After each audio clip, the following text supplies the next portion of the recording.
रजीम बिस्मिल्लाहिर्रहमानिर्रहीम। अज़ीज़ तलबा व तालिबात अस्सलाम वालेकुम। आज हमारा मौजू है मशक़ी सवालात। हमने पहले ही वली मोहम्मद दखनी और ख्वाजा मीर दर्द की गज़लें पढ़ी, तो अब हम इसके कुछ मशक़ी सवालात करेंगे जो पेज नंबर 118 पर है। इसका पहला सवाल है, उर्दू गज़ल की तकनीक और तारीख पर एक नोट लिखिए। ये पहले हमने लिखा है। दूसरा सवाल है, वली दखनी के हालात ज़िंदगी और अदबी कारनामे खदमात कलमबंदी, ये भी किया है। अब हमारा तीसरा सवाल है, मंदरजा झेल अल्फाज जिन मिस्र में इस्तेमाल हुए हैं, इन मिस्रों को नस्र में लिखिए। ये नस्र में हम लिख देंगे। तो पहला हमने लिखा है, ये देखो, मंदरजा झेल अल्फाज मिस्रों में इस्तेमाल होते हुए इन मिस्रों को नस्र में लिखिए। जुदाई, महबूब की जुदाई में जिंदगी मुश्किल से गुजरती है।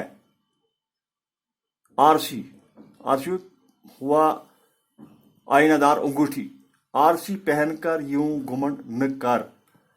जबसाई हुआ माथा रगड़ना किसी गैर के सामने। जबसाई न कर, खुदा सू डर। तो जिमियत है, मुझको जिमियत क्यों हासिल हो। जिमियत हुए इत्मीनान। इख्तियार, दिलबरी इख्तियार खोती है। दिलबरी इख्तियार खोती है। तो सवाल नंबर 4 जो हमारे इसमें मशक में है, मशक़ी सवाल में मंदरजा झेल अल्फाज की जिद लिखिए। बेवफाई वफाशार, करार बेकरार, सहर शाम, मुफलसी आसूदगी या अमीरी। ये सवाल नंबर 4 है। सवाल नंबर 5 है, खाली जगहों को पुर करो। ये पेज नंबर 119 पर है। अगर आप किताब की 119 पेज नंबर पर है। गज़ल के लघवी माने हैं औरतों से मुतल्लिक बातें करना। औरतों से मुतल्लिक बातें करना। नंबर 2, गज़ल के पहले शार को मतला और आखिरी शेर को मक्ता कहते हैं। 3, हसन मतला में हम रदीफ और हम काफिया की तकनीक बरती जाती है। हुस्न मतला में हम रदीफ और हम काफिया की तकनीक बरती जाती है। जो मतला में दोनों शेर हो वो हम रदीफ और हम काफिया होते हैं, इसीलिए वजह लिखा हुआ है हुस्न मतला में हम रदीफ और हम काफिया की तकनीक बरती जाती है।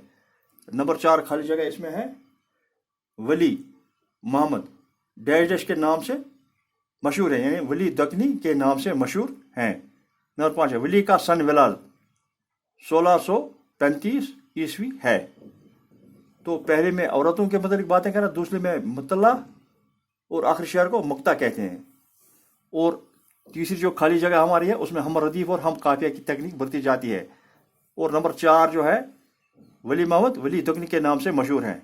नंबर 5 खाली जगह, वली का सन विलादत 1635 है। तो सवाल नंबर 6 है में ये है, इसकी तशरीह करना है। जो शेर है जुदाई में जिंदगी मुश्किल, आ जुदाई न कर खुदासू डर। है जुदाई में जिंदगी मुश्किल, आ जुदाई न कर खुदासू डर। पहले हम देखना है कि ये शेर किसकी गज़ल से लिया गया है। तो ये वली मोहम्मद दखनी की गज़ल से लिया गया है, वली दखनी की। तो तशरीह में हम पहले इसका नाम लिखेंगे, शेर किस की गज़ल से लिया, क्योंकि ये ज़रूरी होता है कि शायर का नाम लिखना। हम तशरीह में लिखेंगे, ये शायर वली दखनी की एक गज़ल से लिया गया है। ये शायर वली दखनी की एक गज़ल से लिया गया है। इस शेर में शायर फरमाता है कि बेशक जुदाई का एक एक पल एक एक साल के बराबर लगता है।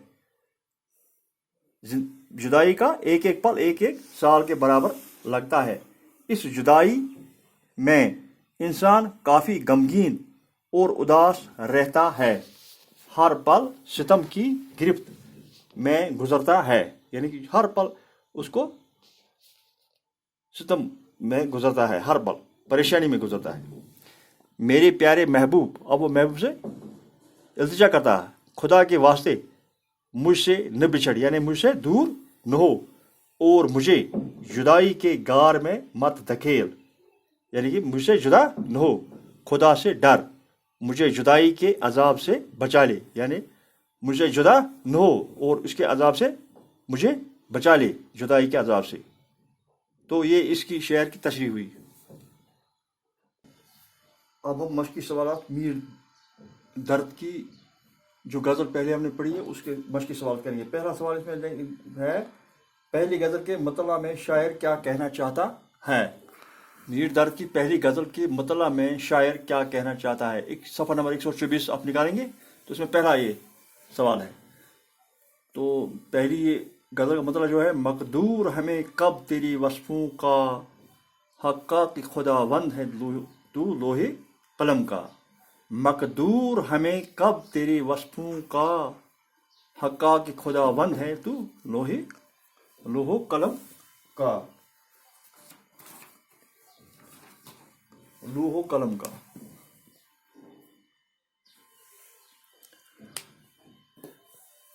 تو اس میں میر درد فرماتے ہیں کہ جواب میر درد اس شعر میں خدا کی خداوندی کا جلال پیش کرتے ہوئے فرماتے ہیں.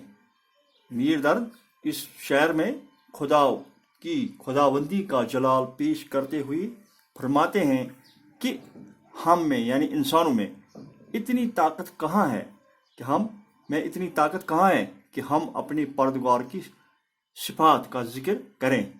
کہ ہم اپنے پروردگار اللہ تعالیٰ خدا کی صفات کا ذکر نہیں کر سکتے ہیں. اتنی طاقت ہم میں نہیں ہے. بلکہ سچائی تو یہ ہے کہ یہ لکھائی کا سارا کام خدا تعالیٰ نے اپنے ہاتھوں میں لے رکھا ہے. جو لکھائی کا کام ہے یعنی کہ ہماری تقدیر وہ اللہ تعالیٰ کے اپنے ہاتھوں میں لے رکھا ہے. وہی تو کائنات کے لوگوں کی تقدیریں لکھتا ہے. یہ اللہ تعالیٰ ہی ہے جو تمام لوگوں کی تقدیریں اپنے ہاتھوں میں لکھتا ہے. یعنی کہ جو کسی کے تقدیر میں ہو وہ خود ہی خدا لکھتا ہے. وہ تو مالک ہے کہ کس کے نصیب میں تحریر کرے. وہ کس کے نصیب میں کیا تحریر کرے. یہ سارا کام اللہ تعالیٰ خود کرتا ہے کہ کس کے نصیب میں کیا لکھا ہوا ہے. تو آئندہ ہم اس کا دوسرا اور باقی مشقی سوالات کریں گے. باقی وسلام.